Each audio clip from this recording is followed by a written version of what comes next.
Oi, oi, my lovelies. Welcome to The Loud Lanes with Khandie Reese. I'm your host, Khandie, a photographer with a knack of saying the quiet part out loud and the deep-seated hatred for fake nonsense on social media and the utter tosh I sometimes see around photography and the whole idea of running a photography as a business. So today we're calling out one of the biggest lies on the internet that's ever sold to us, and that's perfection equals success. It doesn't.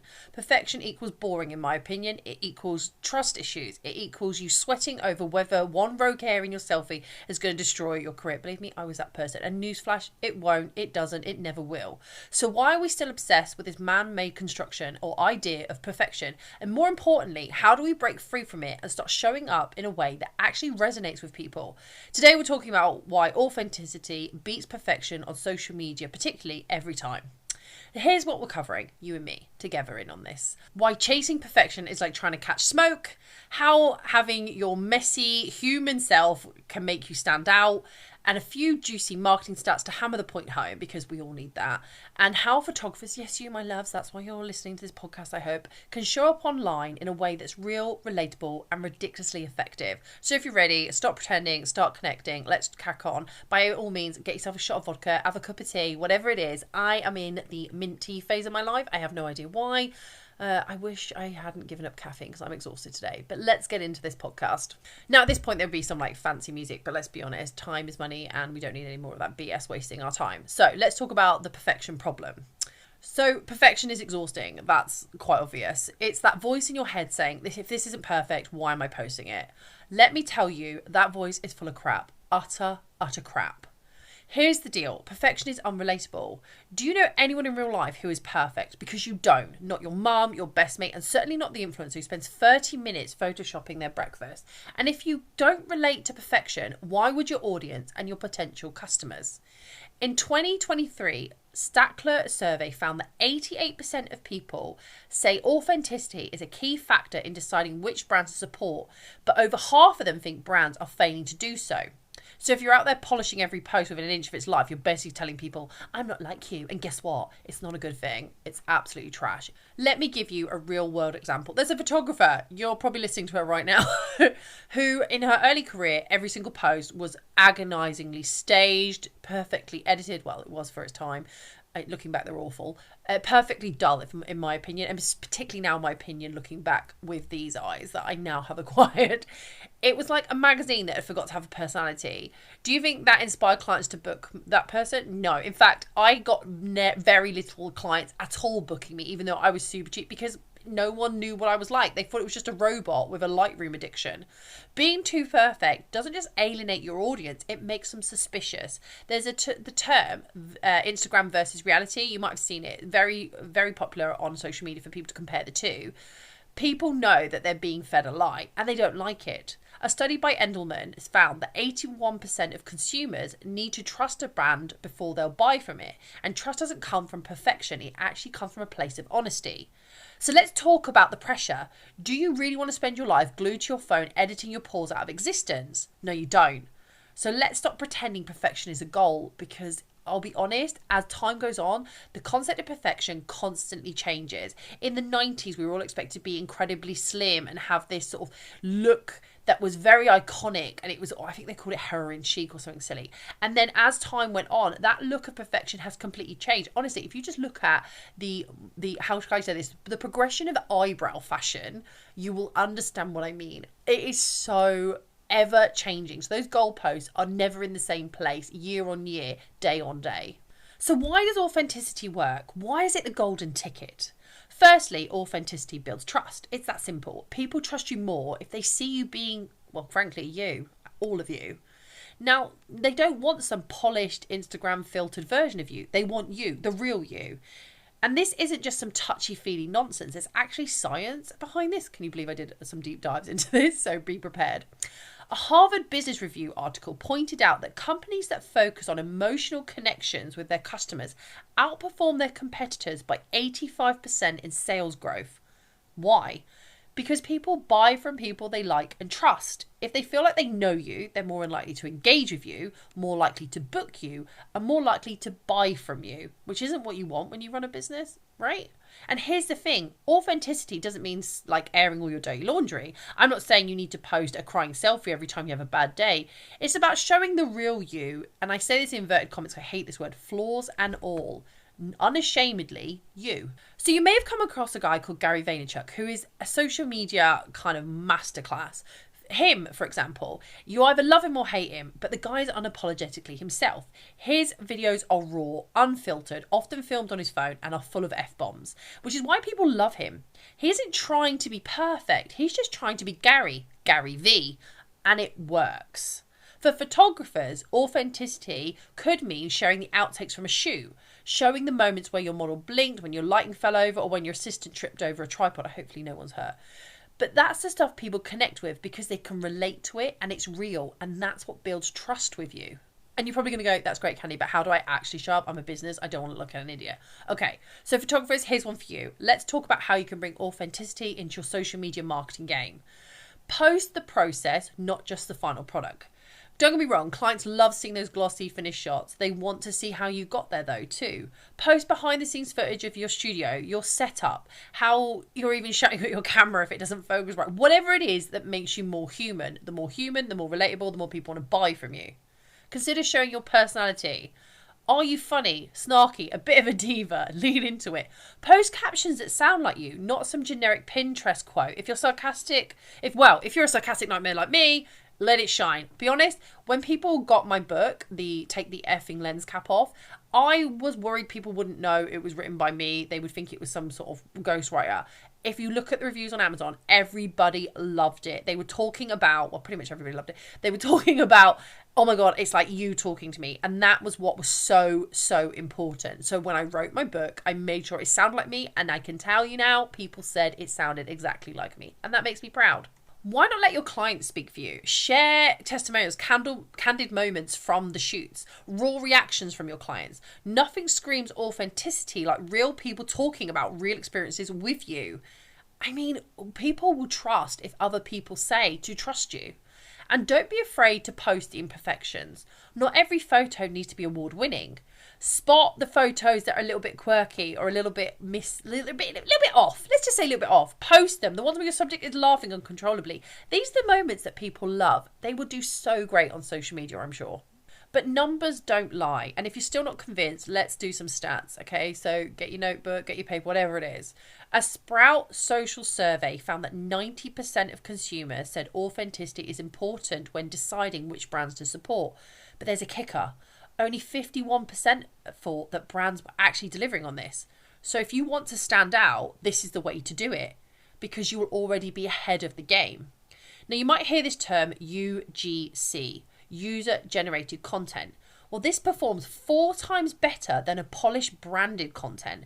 Why? Because it feels real. It's relatable. That's why so many people are making such a killing online because they're creating UGC content, which is why you might see people getting sponsors saying, hey, could you just show us using it? Because people then, if they see it being used by someone they recognize, that, and it's not a advert like, oh my God, check out this lovely coffee machine. It's amazing. They're like, hi, welcome. I'm getting ready for the morning. Let me whack this pod in my coffee shop. How we do it? That sells more for them because it looks real, because it is real.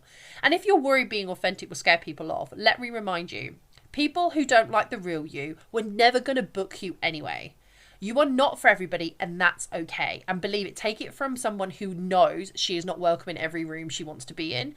Take it from someone who knows that some Facebook groups will never allow her to join them. That's okay. I'm out here creating a podcast, making ripples in a pond because I want to be noticed. I want my career to do well. I'm not worried about what's going on in those groups. I'm not worried what people are saying about me anymore. I went beyond that because I know that people who like me are a more loyal, engaged audience than a bunch of lukewarm followers who couldn't care less about me. I would rather have 2 engaged people with me than someone whining about, oh, look what she's doing. But if you are here, thanks for watching. You're putting my views up.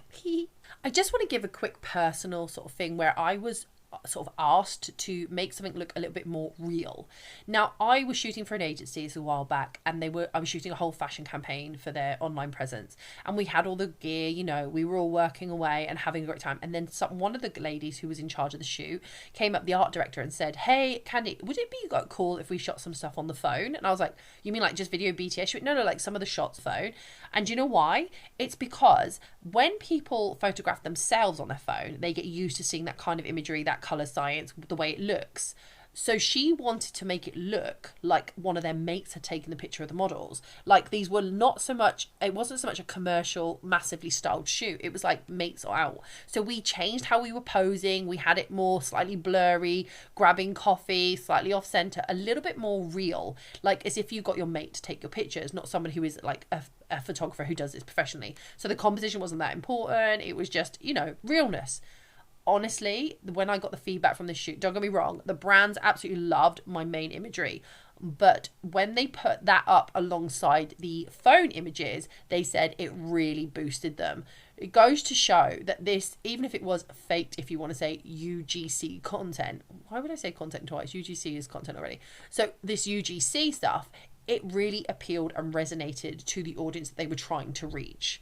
Which is why I really think while it's lovely that you can get this beautiful 4K footage of your photo shoots and you want that, sometimes mixing it in with some proper lo-fi, just quick mobile phone check, you know, and even why the resurgence at the minute of this huge lo-fi trend, like TikTok literally tells us and shows us you don't need a massive camera setup to create content that reaches people. TikTok has proven that just a mobile phone can get people credibility and money. There is potential on TikTok to earn so much money with just your mobile phone. So while everyone's going, okay, you need this, you need this, you need this, and this, and this, and then you can do it, people are like, I'll just whack up my phone and do it. There are people making big bucks on TikTok. So just know that before you think, oh, I need to have the perfect lighting, I need to do this, it's kind of moving away from that. And I think that's a lot to do with the rise of TikTok, but also people are really struggling to find influencers that resonate with them, because for so much they were curating their feed and looking so particular, and it got to the point where lots of influencers was just sort of molding into one, and it became this big squishy mellow of just, I'm an influencer, I'm a content creator, but no one had any distinction. So there are people I think who have really stood out, and let me give you some examples. So in 2004, Dove launched their Real Beauty campaign, which basically featured women of all shapes, sizes and ages in their ads. They threw out the traditional perfect model and literally launched her out the window, I swear, and it worked. Sales jumped from $2.5 billion to over $4 billion in just a few years. And why? Because Dove showed their audience that they valued realness over this perceived perfection, and it resonated with the people buying their product. I mean, it was like a movement, a global movement, and it started to drip into other brands. We saw it with the likes of Ann Summers, and it just started to happen. There was also the rise of the unpolished influencer, dare I say, the de-influencer. And over the years, we've seen a new wave of influencers embracing their so-called imperfections. People like Celeste Barber, who is a Australian comedian, yeah, that's right, I think that's what she is. Australian? Yeah. Who hilariously recreates celebrity photos. Now, whether you like her doing that or not, she has built herself a massive following by literally showing her rolls, showing her skin, showing her cell, like just real, very authentically her. There's also Tabitha Brown, whose wholesome, unfiltered videos made her a viral sensation. And these creators are not trying to look perfect. They just show up and people love them and resonate with them. Which basically means whether you're a global brand or a solo creator, authenticity resonates. It cuts through the noise, grabs people's attention in ways that perfection never will. And more people are looking for this de-influencer vibe. They want to show the realness. And I also think psychologically it's really good for you. Now, I'm going to touch on this very briefly just from my own personal experience, but I feel like this constant search for perfection definitely helps and generates the concept of imposter syndrome. Now, imposter syndrome is where you feel like you shouldn't be there, and you can look it up. There's loads of reasons why it exists. But imposter syndrome for me was was when I got it, particularly quite heavy, was when I started to create work, but I wasn't getting, like, I just wasn't doing as good as what I thought everyone else was doing. You know, my studio was small. I didn't have this big glam studio. I couldn't do all these shots. And what I realized was I was consuming the highlight rolls of the reels, if you like, of these photographers and people around me. I didn't see that people were staying up late to sort out their website. I didn't see that people were constantly, you know, sending out mailing lists and that kind of thing. I didn't see all that. And I realized that if I'm not seeing that, that meant there were other people not seeing that, which meant there were other people feeling like me. So I started to really show the real side of what it was to be a photographer, hence why I did my YouTube channel. And I really started to focus on it in the last 2-3 years. And I don't hide nothing. I decided I wasn't going to hide. What happened was the feeling that I had of being an imposter started to drop off, and I was able to basically give myself a better mental grounding, because I knew the hard work I had to put in to make my business succeed. I knew, and I saw it, and I realized that the more I showed it, the more other people saw it. And it would also mean that those people trusted me, which meant that I could possibly get more brand deals. I could get more places to speak at seminars, that more people would resonate with me. I would build a better reputation. And ultimately, it paid off. Now, that was an unintentional part of it, but I definitely seen how me de-influencing photography has helped my career, especially as I've shared it online. I also want to say, I think that's really important, that why you do kind of, when you watch and consume social media particularly, that you recognize you are just seeing the highlight reels. I'm never going to get that right, am I? The highlight parts. You're not seeing the early morning slog. You're not seeing the model if she's running late. You know, you're not seeing if they couldn't get the dress that they wanted for the shoot in, the fact they couldn't find the light modifier in time. You know, all of this stuff, because so many people don't show that, because we always think brands don't want to see that. Brands want perfect. They want amazing. And I don't think the brands I would want to work with would want me to be that perfect. I think they want me to be a little bit more human. My personality is very different to what I was seeing out on the internet when I first started. And I know it has closed doors for me, but it's also opened a lot more, because I stopped trying to hide behind this very curated personality that I thought everyone wanted. I remember showing up to my first seminar that I was asked to give, and I wore all black. I had my notes, and I referenced all these photographers that I felt like I needed to reference. And don't be wrong, that first seminar was great. Thankfully, it was only to like a small camera club, and there was all of like 9 people in the room. But when I came home, I felt an absolute fraud, because one, I only wear all black in the studio or in the gym. I am a very colourful person. My house is very colourful. I am. So I started to show up as me. As time went on, I felt like I was able to be more like me. And I did mention a lot of this in my previous podcast episode. If you want to go listen to that, now's a great time. I knew I needed to be more like myself, to feel comfortable in my skin, to present the work I wanted. So one of the biggest things I did was straight away was redo my logo. I have mentioned this in the previous episode though. And I removed my logo from my profile pictures. You know, like on your social media, like you have Instagram and you got that little picture. I removed it and put my face up there. I saw inquiries increase by 1/3 almost instantly. I saw people booking in with me, and people like, yeah, we love you. The more I showed up as me and showed and chatted and ranted and did live streams from my messy studio while I was cleaning things up. I did time lapses of me putting away things at the end of the day. In fact, one of the recent videos I did of me folding down a collapsible background did really well. And I did say, when you get it in one, lies, it took me 97 takes, 2 videos and 4 reels to get this right. People loved it. They engaged with it. And it was viewed so many times and saved so many times. I think people started to realize that the more I showed my personality, the more I resonate with them, so the more they wanted to follow me.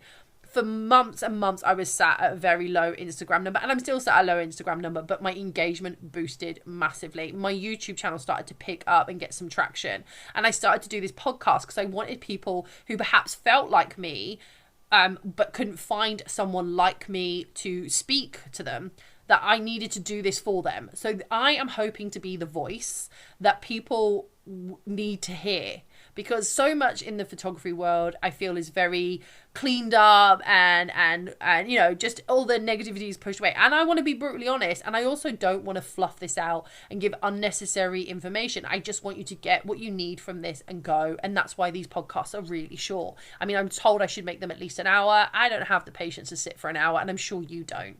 So here's the bottom line. Perfection is dead, in my opinion. If you want to succeed in social media and you want to get those sales in, forget looking flawless and focus on being real.